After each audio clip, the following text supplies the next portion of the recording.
మన ప్రభువైన యేసుక్రీస్తు పరిశుద్ధ నామములో ఈ పాడ్కాస్ట్ ద్వారా వాక్యం వింటున్న ప్రతి వారికి నా హృదయపూర్వకమైనటువంటి వందనాలు. దేవుడు మిమ్మను దీవించునుగాక. మత్తయి సువార్త 8వ అధ్యాయము 5వ వచనము నుండి, ఆయన కపెర్నహూములో ప్రవేశించినప్పుడు ఒక శతాధిపతి ఆయన యొద్దకు వచ్చి, ప్రభువా, నా దాసుడు పక్షవాయువుతో మిగుల బాధపడుచు ఇంటిలో పడియున్నాడని చెప్పి ఆయనను వేడుకొనెను. యేసు, నేను వచ్చి వాని స్వస్థపరచదనని అతనితో చెప్పగా, ఆ శతాధిపతి, ప్రభువా, నీవు నా ఇంటిలోనికి వచ్చుటకు నేను పాత్రుడను కాను, నీవు మాట మాత్రము సెలవిమ్ము, అప్పుడు నా దాసుడు స్వస్థపరచబడును. చదివినటువంటి వాక్య భాగంలో శతాధిపతి అనే ఒక అన్యజనుడు, రోమా పౌరుడు ప్రభువు యొద్దకు వచ్చి, ప్రభువా, నా దాసుడు పక్షవాయువుతో బాధపడుతున్నాడు, చాలా బాధపడుతున్నాడు, అతనికి స్వస్థత ఎక్కడ లభించటలేదు, అతని ఆరోగ్యం కుదుటపడట్లేదు, ఎన్ని మందులు వాడినా, ఎంత వైద్యాన్ని ఖర్చు పెట్టి చూపించినా అతనికి స్వస్థత చేకూర్చబడట్లేదు. నీవు నా దాసుని గూర్చి ఒక్క మాట సెలవిచ్చినట్లయితే నా దాసుడు స్వస్థపరచబడతాడు అని నాకు తెలుసు అని ఆ శతాధిపతి ప్రభుతో అంటూ ఉన్నాడు. ఇక్కడ మనం గమనించవలసినటువంటి పాఠ్యం ఏదనగా, శతాధిపతికి ప్రభు మాట సెలవిస్తే చాలు అన్న మాట, అందులో ఉన్నటువంటి శక్తి ఎలా తెలుసు? బహుశా ప్రభువును తన ఇంటికి రావద్దు అని ఆయనను ఇంటిలోకి రానివ్వకుండా ఆటంకపరిచిన వాడు కేవలం ఈ శతాధిపతి ఒక్కడై ఉండొచ్చు. ప్రభు శతాధిపతి యొక్క భారాన్ని గుర్తించి, నేను మీ ఇంటికి వస్తాను నాయనా, నేను వచ్చి నీ దాసుని స్వస్థపరుస్తాను అని ప్రభు అంటున్నారు. కారణం, శతాధిపతిలో ఉన్నటువంటి భారము, ఆ విశ్వాసము, ఆ విధేయతను ప్రభు గమనించారు. తన విలువలు కలిగినటువంటి జీవితాన్ని ప్రభు గుర్తించారు. అందుకే నేను వస్తాను మీ ఇంటికి అని శతాధిపతితో ప్రభువే అంటున్నారు. ఇక్కడ మనం గమనించినట్లయితే శతాధిపతిలో ఉన్నటువంటి ప్రాముఖ్యమైనటువంటి గుణ లక్షణాలు గమనించినట్లయితే, శతాధిపతికి విధేయత, విశ్వాసము ఉంది. అతడు ఒక అధికారి అయినా అతడు ప్రభు యొద్దకు వచ్చి వేడుకుంటున్నాడు, అనగా బ్రతిమాలుకుంటున్నాడు, అడుగుతున్నాడు, ప్రభువా అని. ప్రభువును గూర్చి ఎరిగిన వాడే ప్రభువును ఘనపరుస్తున్నాడు. ఈ సంభాషణలో శతాధిపతి యొక్క విధేయత మనకు కనబడుతుంది. అతడు దేవుని దగ్గర తనను తాను తగ్గించుకున్నాడు. అక్కడ అంటాడు, నేను కూడా ఒక అధికారినే అయ్యా, నా కింద 100 మంది దాసులు ఉన్నారు, వారు నేను చెప్పిన మాటకు లోబడతారు, నేను నిలబడమంటే వారు నిలబడతారు, కూర్చోమంటే వారు కూర్చుంటారు, నేను ఒక అధికారం కలిగిన వాడిని, నేను కూడా ఒక అధికారికి లోబడిన వాడిని అని తన యొక్క గొప్పతనాన్ని తెలియచేస్తూ, కానీ నీ ఎదుట మాత్రం నేను గొప్పవాడిని కాదు, నేను నీకంటే తక్కువ వాడను అనే సంగతిని గుర్తించాను. నీవు ప్రభువువి, నీవు దేవుడవు, నీవు సర్వోన్నతుడవు, నీవు సర్వశక్తి కలిగిన వాడవు, నీవు మాత్రమే నా ప్రార్థనకు, నా అక్కరను తీర్చి నా హృదయాన్ని సంతోషింప చేయగలిగిన వాడమని శతాధిపతి గుర్తించాడు. తన యొక్క వినయమును, విధేయతను ప్రభు యొద్ద కనపరిచాడు. నేడు ఈ వాక్యం వింటున్నటువంటి నా ప్రియ సహోదరులరా, మనం ప్రభు యొద్ద మనం ఎంత గొప్పవారమైనా, మనకి ఎంత ధనము ఉన్నా, మనకెంత పలుకుబడి ఉన్నా, ఎంత అధికారము చేతిలో ఉన్నా, ఎంత బలమైన వారమే అయినా, గొప్ప కులంలో పుట్టి ఉన్నామని చెప్పుకుంటూ ఉన్నా, మేము మత ప్రతిష్ఠిత కలిగి ఉన్నామని అనుకుంటూ ఉన్నా, ఆయన ఎదుట మనము వినయము కనపరచాలి. మనము ఆయన ఎదుట లోబడాలి, మోకరిల్లాలి, తల వంచాలి, ఆయనను వేడుకోవాలి.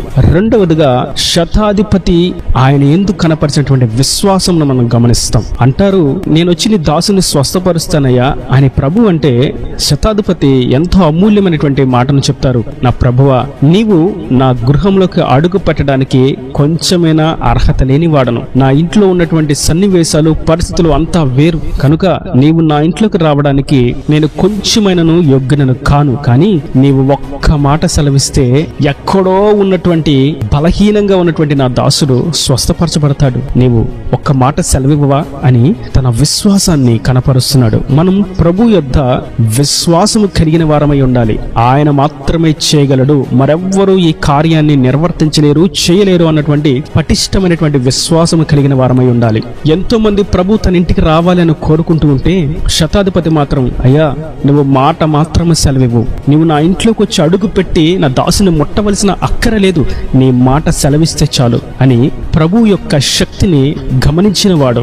మూడవదిగా శతాధిపతి తన ఇంట పని చేసినటువంటి దాసుని గూర్చి జాగ్రత్త కలిగిన వాడు, ప్రేమ కలిగిన వాడు, బాధ్యత కలిగిన వాడుగా మనకు కనబడతాడు. పని చేసేవాడిని గురించి శతాధిపతి తన పనులు మానుకొని తనకు ఆరోగ్యం కలిగేటువంటి మార్గాల్లో అడుగు వేయడం శోచనీయం. తన కింద పని చేసేవాడైనప్పటికీ, తనకంటే తక్కువ వాడే అయినప్పటికీ, తన జీతం కంటే తక్కువ జీతమే పొందుకుంటూ ఉన్నప్పటికీ, తన పనికి లోబడేవాడే అయినప్పటికీ, ఎన్నిక లేని వాడే అయినప్పటికీ తన దాసులను గూర్చి బాధ్యత కలిగిన వాడుగా మనకు కనబడతాడు. ఒక అన్యజనుడు మంచి ఆత్మీయ లక్షణాలను, ఆధ్యాత్మిక విలువలు కలిగిన వాడుగా ఇక్కడ శతాధిపతి మనకు కనబడతాడు. ఈ వాక్యం వింటున్నటువంటి నా ప్రియ సహోదరులారా, మనము నేడు ఆయన యందు వినయము కలిగిన వారమై ఉండాలి. 2, ఆయన యందు విశ్వాసము కలిగిన వారమై ఉండాలి.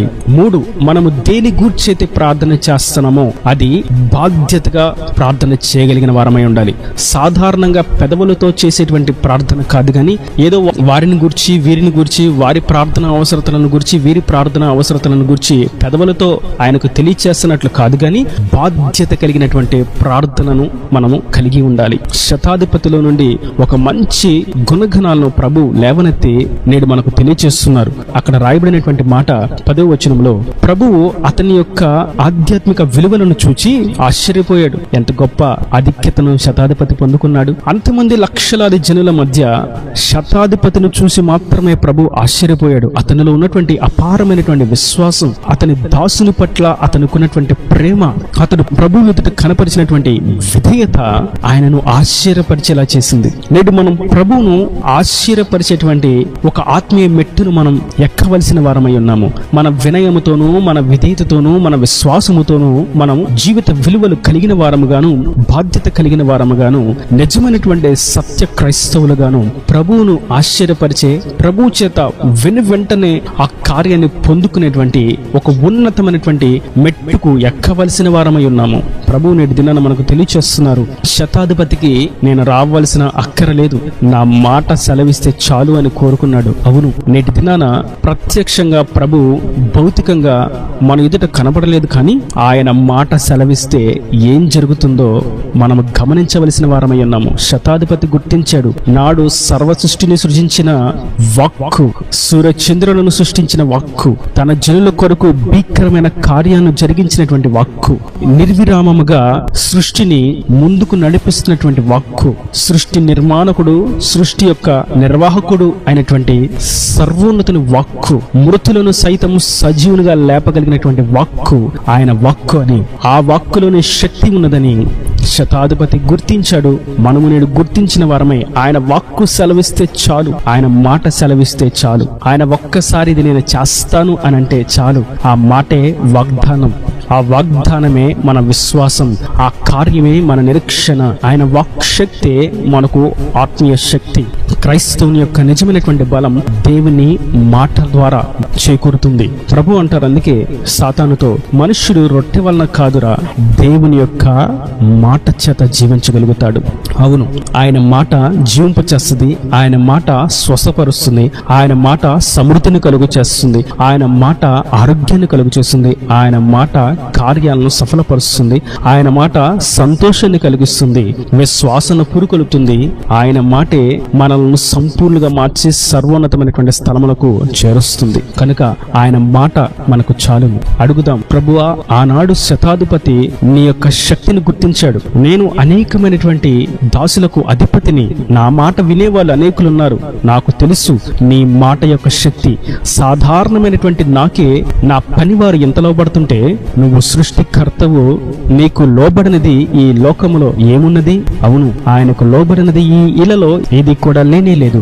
ఆయన మాట సెలవిస్తే సమస్తమును సమకూర్చి జరగబడతాయి. మన కొరకు ఆయన వాక్కును పంపి స్వస్థపరుస్తాడు, మన కొరకు ఆయన వాక్కును పంపి క్షేమాన్ని కలుగు చేస్తాడు, మన కొరకు ఆయన వాక్కును పంపి సమృద్ధిని, సంతోషాన్ని కలుగు చేస్తాడు, కార్యాలను సఫలపరుస్తాడు. ఈయన దేవుని మాటల ప్రతి వాని హృదయం అన్నిటికంటే ఫలింపు చేయను గాక.